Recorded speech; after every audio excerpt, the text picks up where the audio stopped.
I'm curious as to how many of you had this car as a poster on your bedroom wall growing up. I certainly did.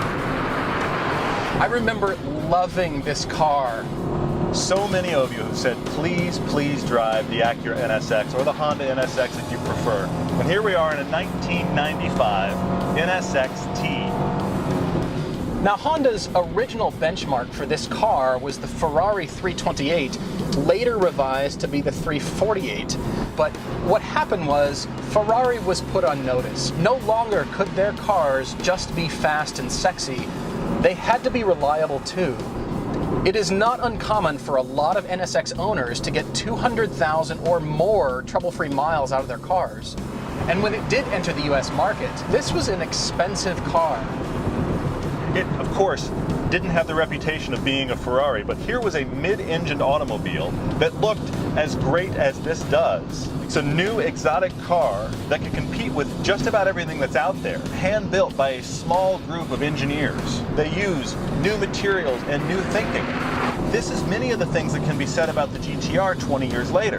What's different is that this is a fairly simple car with a chassis tuned with help from Ayrton Senna. So that right there is an awful lot of pedigree to put into this car.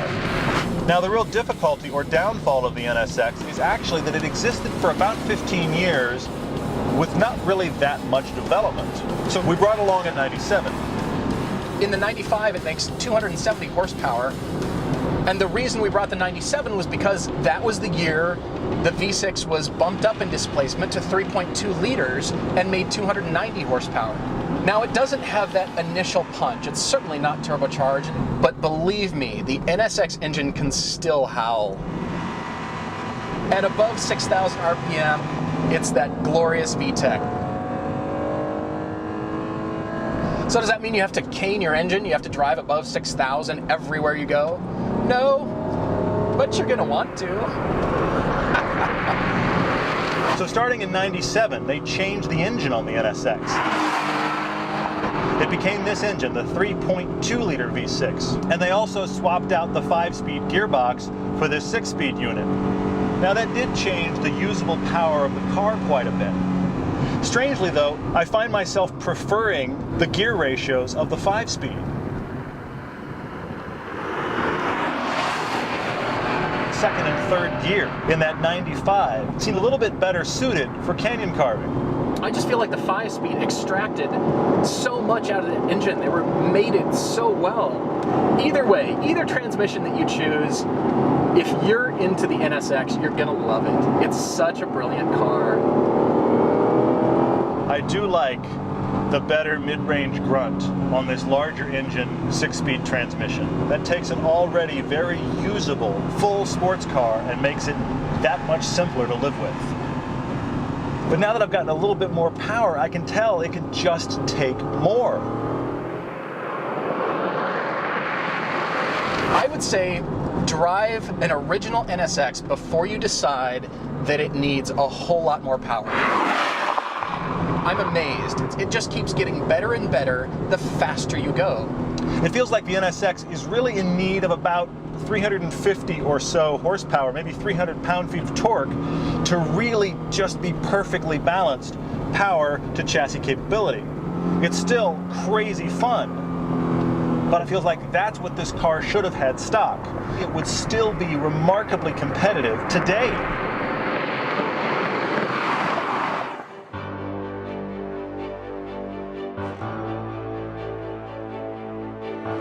The styling on the NSX, it remained almost unchanged for its entire 15-year run. It has a real timeless beauty about it. In 2002, they did away with the pop-up headlights, but frankly, I think they're pretty awesome on this car. And everything about it is that kind of standard mid-engine arrangement. Really low nose, mid-cabin. It's got that long tail that was a bit controversial when it came out because people weren't used to seeing that much overhang on a sports car like this. But from a proportion standpoint, it really works. Plus, it gives it a usable trunk back there. This car looks great in bright colors because a lot of things about it are so simple. So you really have to look carefully at the sculpture of this car, at the surface transitions, and how well everything works together. Now, the designer of the NSX studied the 360-degree visibility of the F-16 aircraft. So once you know that, a lot of things about the NSX are going to start to make sense. The interior on the NSX is a big surprise. I mean, except for the gathered leather that makes it feel a little bit dated, the material quality, the feel of things, the ergonomics are better than a lot of sports cars that have been made before this car and since. It's not necessarily that it looks modern, it's just so well designed and everything is so simple and clean. The shapes are things you can relate to. There's a lot of interesting touches on the interior as well. For example, these window switches seem a little strange because they're canted at an odd angle, but once you put your hand over here, you realize they're canted perfectly to meet the way your fingers are going to come in when you're driving. Lots of little touches like this that just make this car inviting and pretty spectacular. The seats are pretty great. The bolsters are nice. They are actually a little bit wider than I was expecting. I mean, I slide around them in a tiny bit. I was a little shocked because I wasn't sure that I was going to fit, but the owner of this car is a little bit taller than Todd and I, and so he had the seat cut down. So that means I fit beautifully in this car.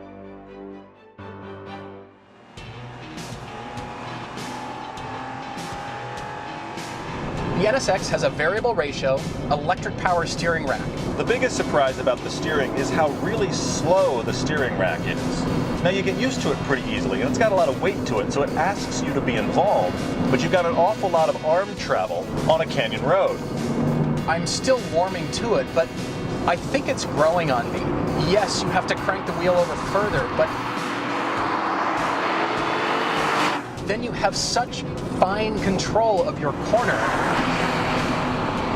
That's what makes this car so good. And this has traditional mid-engine handling, so 40% up front, 60% in the rear. You got to do your braking before the corner, find the apex, and put your foot in it.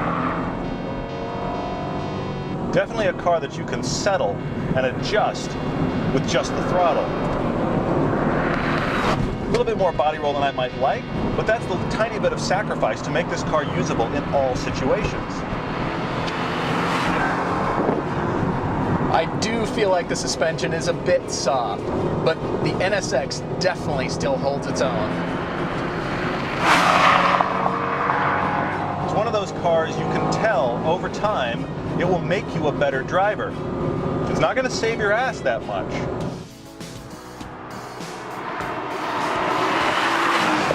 But if you really learn how to dance with this car, you're going to become an awful lot better.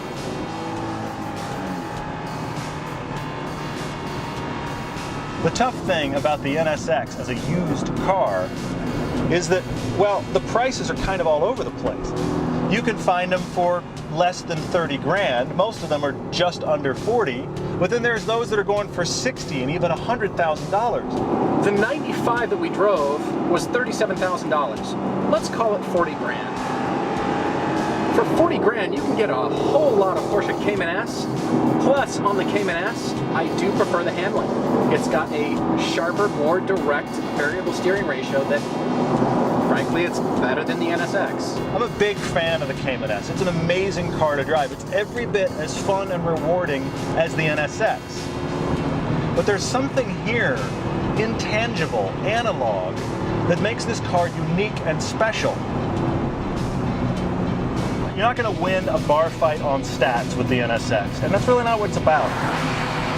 You need heavy horsepower, you need to be somewhere else. But in driver involvement, this is up there, especially for 30, 40 grand. Not for 60, but for 30, 40 grand, hell yeah. I really like the NSX, but the prices still seem to be very high and they fluctuate all over the map. The problem is, for a good car, this car was $37,000 for a nearly 20-year-old car. I can't justify that kind of money when there's so many other brilliant cars on the market for that kind of money. The interesting surprise for me is that I realize as we're coming to a close, I'm going to miss this car. I mean, that's kind of the biggest endorsement I can give it, is that I wish I had more time. I wish I could get to know it better. Because of the balance, because of all the pieces that are so well engineered and work in harmony in this car, I know that if I had one, I would grow to love it even more.